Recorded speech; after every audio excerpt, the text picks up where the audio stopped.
கரெக்டுங்களா? ஸோ இந்த டிடிஎஸ் வந்து பார்த்தீங்க அப்படின்னா அதை dissolved solids in water. So அதை தான் வந்து டிடிஎஸ்.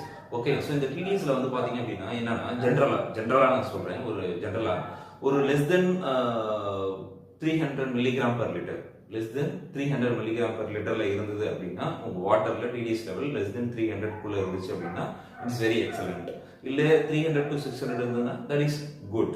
ஓகே, எல்லாம் milligram per litre or PPM both are unit are same. கரெக்ட்டுங்களா? இதுவே 600 to 900 குள்ள இருந்துச்சு அப்படின்னா ஃபேர் அப்படின்னு சொல்லிக்கலாம். இதுவே 900 to 1200 அப்படின்னா பேட், ரொம்ப கொஞ்சம் பேடான ஒரு வாட்டரா இருக்கு அப்படின்னு சொல்லலாம். இதுவே மோர் தென் 1200 அப்படின்னு இருந்துச்சுன்னா it is unacceptable. Okay, it is unacceptable.